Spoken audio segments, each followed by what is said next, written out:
तमाम कोशिशों के बावजूद कोरोना का कहर कम होने का नाम नहीं ले रहा है और इसमें भी पश्चिम बंगाल का हाल बहुत बुरा है, जहां कभी राज्य सरकार और केंद्र के बीच ठनी रहती है तो कभी मुख्यमंत्री ममता बनर्जी और राज्यपाल में। इन सब के बीच केंद्र की एक टीम ने कोरोना से पश्चिम बंगाल में मरने वालों की दर को लेकर जो रिपोर्ट दी है दोस्तों, वो बेहद डरावनी है।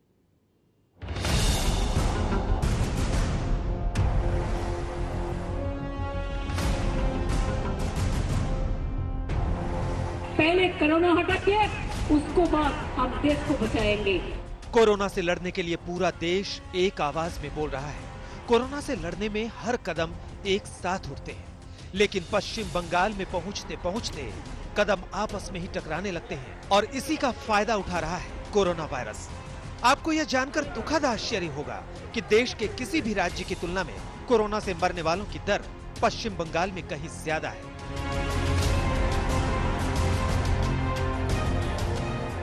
यहाँ की मृत्यु दर सबसे ज्यादा है, दुनिया में सबसे ज्यादा। देश में 4-4.5% है, दुनिया में 6 से 7% है, यहाँ 13 से 14% है मृत्यु दर। क्यों? इसको छिपाया जा रहा है।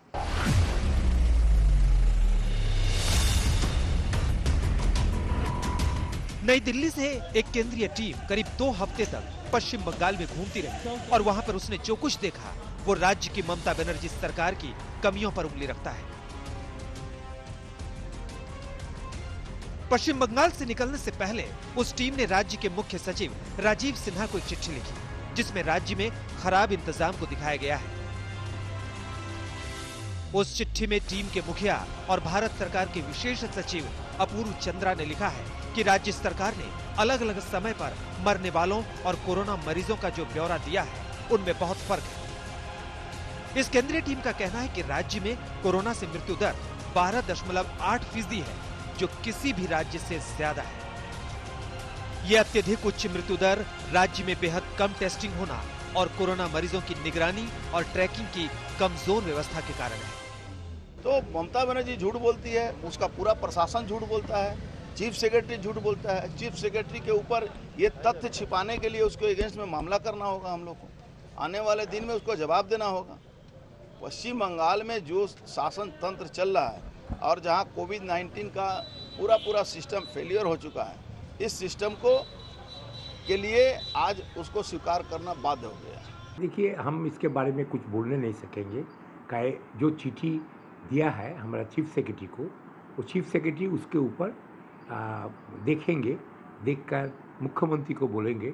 मुख्यमंत्री हमारा हेल्थ मिनिस्टर भी है, तो इसके बारे में वो लोग बोलने से अच्छा होगा।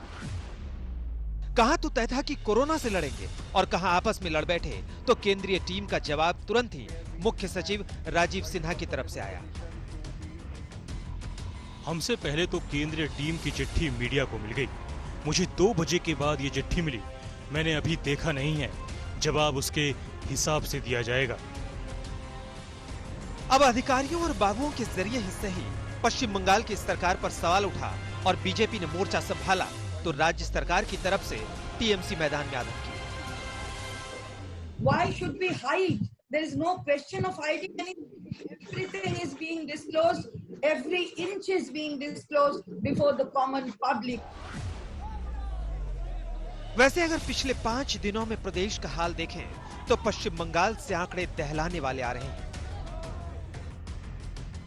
1 मई को कोरोना मरीजों की संख्या 623 थी और मरने वालों की संख्या 33। 2 मई को आंकड़े में कोई फर्क नहीं आया। 3 मई को मरीजों की संख्या 738 हो गई, लेकिन मरने वालों की संख्या 33 ही रही। 4 मई को मरीजों की संख्या बढ़कर 777 हुई और मरने वाले भी 2 और बढ़कर 35 हो गए। लेकिन 5 मई को जहां मरीजों की संख्या 908 हुई, वहीं मरने वालों की संख्या अचानक बढ़कर 133 हो गई।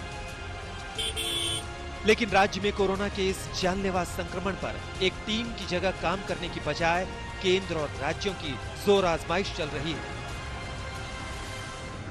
जब पूरा देश महामारी से जूझ रहा है तो पश्चिम बंगाल में एक अलग जुझारू लड़ाई चल रही है। कभी राज्यपाल बनाम राज्य सरकार हो जाता है तो कभी राज्य सरकार बनाम केंद्र सरकार। लगातार हो रहे आरोप प्रत्यारोप के इस दौर में अभी ये समझना मुश्किल है कि कौन सही है और कौन गलत। कभी चावल की लड़ाई हो तो कभी पत्राचार हो, और इन सब के बीच में जनता को इंतजार है कि कम से कम अस्पताल की व्यवस्था में तो थोड़ा सुधार हो।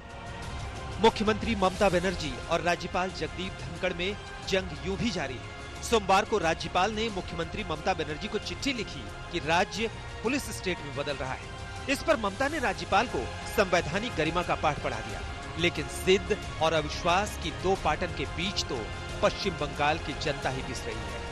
कोलकाता में मनोज्ञा लोईवाल के साथ आज तक।